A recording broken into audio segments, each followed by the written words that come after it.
would like to laud Gerald Torre for placing the organizational interest over and above his personal interest by resigning from his post because of the flack that the organization is receiving.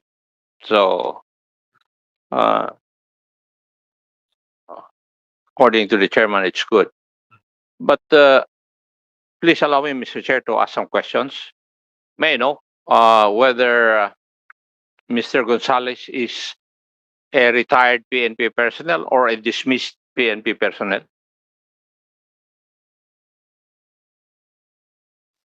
Who would be able to answer that? Kasi kanina, retired, dismissed. So may I know whether Mr. Gonzales is a retired PNP personnel or a dismissed PNP personnel? He was dismissed, sir. He was dismissed. Yes, sir. I would like to. I have here on record. He was dismissed when?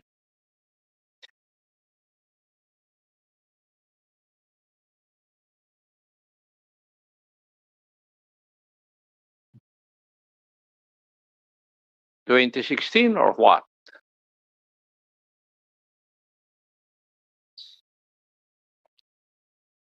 2018, sir. 2018. So doon siya na-dismissed. But he never retired or he never was retired. Actually, this morning, sir, I conducted my own investigation with the PRBS, and I already sent them a notice confirming the possibility why he was allowed to get lump sum. So I am checking on this, sir. As the director of our investigation, I heard some rumors that he was able to get his lump sum. So I have yet to receive the official report from the PRBS. Okay, kindly, and the next hearing, will you please bring the answer to the query? Yes, sir. If he has or if he had received his lump sum, Yes, sir. then he has retired. Di ba? Yes, sir. Accordingly, sir, he received his lump sum and using a fictitious clearance. So I have yet to find out the truth about that. I only received the information this morning. Kaya nga, sa susunod na hearing natin, could you please furnish this committee all the information regarding whether Mr. Gonzales has been retired or has been dismissed? Yes, sir, Your Honor. Kasi pag nakatanggap siya ng retirement benefits, di na-retire siya. Yes, O, sir. sinasabi nyo, finake niya yung kanyang kwan. It's just only my Well, assumption, sir, but I'm waiting for the official report from the PRBS, sir. sige. Basta sa Yes, sir. susunod na hearing, pakibigyan nyo kami ng kumpletong report niyan. Yes, Your Honor. We will Kasi pati ako nahihilo kung retired siya or dismissed. Yes, sir. I was also looking at his PAIS database. Thank you. Yes, sir, this morning. Thank you, sir. We'll give you the update regarding this case, sir. Thank you. Gerald sir. Torre, I watched your interview together with Mr. Gonzales. May I know what is the present occupation of Mr. Gonzales? Kasi maraming media na nagtatanong doon pero he was very, very evasive. So, would you know, ano po ang occupation of Mr. Gonzales currently? During that time, sir, I believe that he is acting as a bodyguard of somebody I have not identified, and I have not seen any document that will support my this information, sir. So I have not seen any employment contract or any identification card regarding that matter. I asked for him. I asked that from him. He did not provide it, sir. Allow me to ask my question sometimes in the Tagalog dialect simply because sinasabi ng mga nanonood ko minsan, hindi nila maintindihan yung English. So, kung pwede Tagalogin. So, hindi mo, nung tinatanong ng media, naririnig ko yun eh. Doon sa video. Hindi mo man lang tinanong si Mr. Gonzales kung ano na yung hanap buhay niya ngayon. Tinanong ko, sir. Ano ang sabi niya? VIP security, sir. Security nino. Ayun sabihin, sir. Ha? Ayun sabihin, sir. Bakit kaya? He might be protecting his principal, sir. Ang sinabi niya na lang, Or sarili niyang pinoprotektahan siya, baka sipain siya dahil sa ginawa niya. possible, sir. Oo. Kasi nagtataka ako bakit hindi niyo pwedeng patugain siya doon sa kanyang hanap buhay. When in fact, kayo ang nag-provide ng platform para mag-explain siya sa publiko, which caused you receiving flack from the people. Yes, sir. Di ba? Kasi sinasabi doon sa Kwan, Congressman, interject lang ako dyan. Kapraso. For your Sige. information lang. Ano. Alam mo naman tayo mga congressman, medyo may mga mga nadidinig din tayo. Eh. Yes, may mga marites na nagsabi na bodyguard siya ng, ng isang justice. Ano. I think, hindi ko malaman kung Supreme Court or ano, whatever. Pero tinanggal na daw. So, yun lang for the information of everybody. Pero hindi po yan, wala pong ano yan. Wala resibo. Pero kung tinanggal na siya, good for him. thank you, Mr. Chair. May I proceed? Yes. Nandito po ba yung station commander o chief of police na nag-imbestiga doon sa situation na yun? I think the person is hindi ba si ano I yan? think he's Si outside, sir. Hindi si Arceo? Hindi, no? Si Randy Arceo? Hindi, no? Lieutenant Colonel Jake Barilla, sir. Wala siya Station rito, wala na. commander. He's not in the room. Andito ba? Andito, Gerald Natates, andyan ba? Andito raw, andyan. Outside, sir. Sige, antayin natin siya. Kahit na sino sa representative ng Philippine National Police or NAPOLCOM, kung titignan po natin yung sitwasyon, ito isang biker, nagbabike lang versus a motorist na mayroong sasakyan. Dahil sa isang sitwasyon na dala sa presinto. Nandito na ba yung station commander?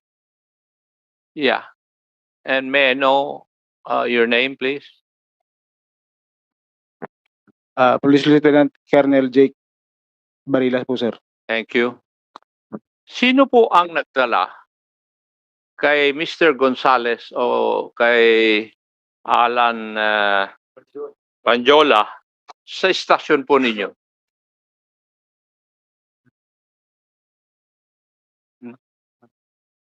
Sila Patrolman Murillo po, sir. Patrolman Murillo. Murillo. Yung crew po ng aming mobile patrol. So sila ang nandun doon sa incident area. Bali sila na po, sir, Your Honor, yung kumuha dun sa both parties sa traffic sector 4 po. I beg your pardon, could you please repeat your answer? Sila po, sir, yung kumuha sa both parties doon sa traffic sector 4. Traffic sector 4, yung kung saan nangyari yung insidente. Yes, sir, yung sector po na nag-conduct ng initial investigation dun Initial sa traffic accident. investigation. Sa traffic Okay. accident po. Bakit inilipat? Hindi ba traffic altercation yon? Bakit inilipat po doon sa, inalis po doon sa, doon sa traffic sector 4? During the conduct of investigation, lumalabas po kasi na may complaint against doon sa na grave threat as well as malicious mischief committed by both sides, Your Honor. Grave threat and malicious mischief committed by both sides. Kindly tell me, pwede po bang mag-grave threat yung nagbibisikleta?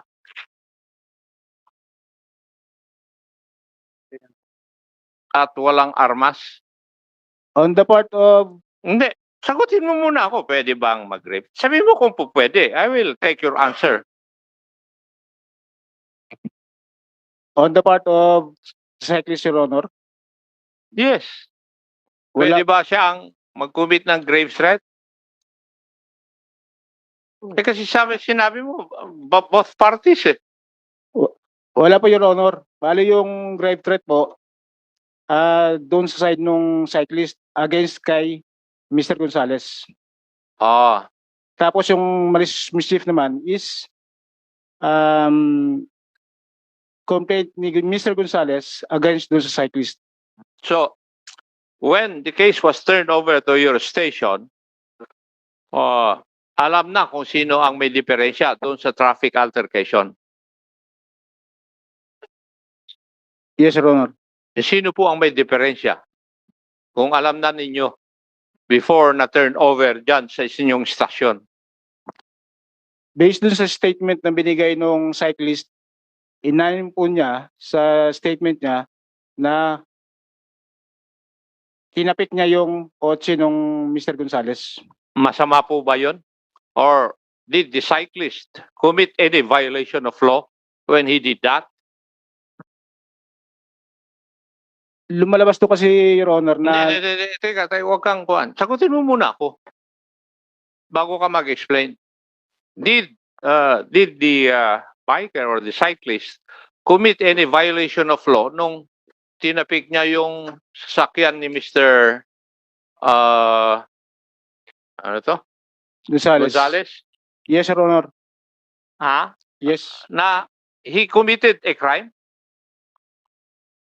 Did he commit any violation of law? Yes, sir. Yes. And what crime is that? Pwede po siya magiging unjust vexation. Alin? Unjust vexation po. Unjust Eh. vexation. Wala naman akong narinig sa iyo na crime kanina na unjust vexation eh. Sabi mo, grave threat at saka malicious mischief. Naging malicious mischief po dahil po yung sasakyan nag-incur po ng dent doon sa malapit na sa may bubong niya, Your Honor. Sa bubong, Yeah po. doon sa pagtap ng kwan, doon sa bubong, it caused a dent. Yes, Your Honor. Di ang lakas pala ng siklista. Magiging siklista na rin ako kung ganun ako kalakas ang mangyayari sa akin. Alam mo, Iho, what I'm trying to point out is, yung ordinary na tao, at saka isang nagpapanggap na retired na policeman, dadalhin mo sa isang istasyon kung saan siya nanggaling. Sino kaya ang dihado sa tingin mo?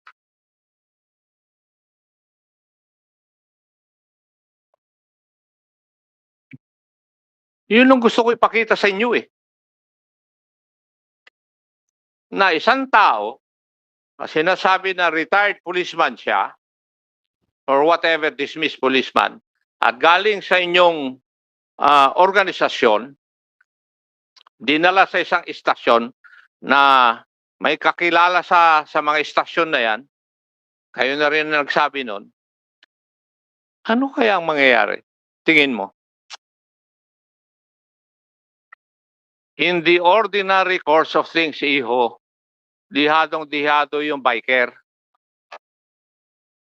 Ano sa tingin mo? Kaya nga ako nagtataka, siya pa ang nagbayad ng 500 pesos according to the report of the good attorney Fortune. Di ba? Gutin mo ako. We have no idea about yung bayaran, sir, na 500. Wala po kami idea. So when they entered into an amicable settlement, basta't nagpatawaran na lang sila? Yung nung hatid sa kanila sa Galas Police Station, pinaliwanag sa kanila ng aking investigador kung ano yung magiging kaso nila ng both parties. So, during the course of initial investigation, nag-manifest po sila verbally na magsisettle sa dalawa. So, ang ginawa ng aking investigator, gumawa ng referral papunta sa barangay para doon ayusin or magkaarigluhan. Kasi sa PNP, bawal po ang magkaroon ng areglo. So, para hindi kami makulayan, nirefer namin sa barangay for mediation. Anyway, nasabi ko na rin yung sinasabi kong hindi tama na sitwasyon eh. Kasi kayo na rin ang nagsabi na dihado yung siklista pag ang kaharap niya ay may baril na sa loob ng police station at saka nakasama pa niya yung mga nandun. You know, kung titingnan po natin yung siklista, kaya ayaw niyang i-avail yung services ni Attorney Raymond Forton. Alam mo ang sabi niya, tingin ko, sa isip lang niya, ay liliit yung mundong kinagalawan niya. Kung titingnan po niyo yung simpleng tao, ayaw niya ng trouble.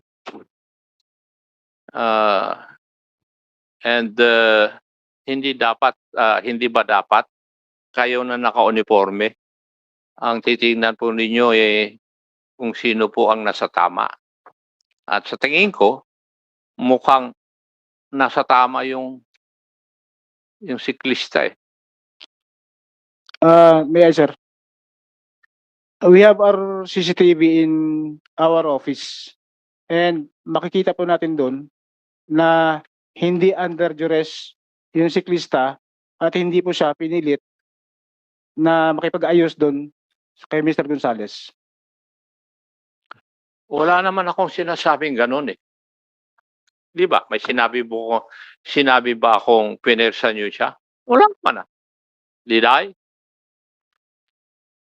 Ang sinasabi ko lang, kung isang tao na isang siklista, ang makakaharap niya sa police station ay isang dibaril at kasama ng mga pulis na nandun dati, sino ang dihado?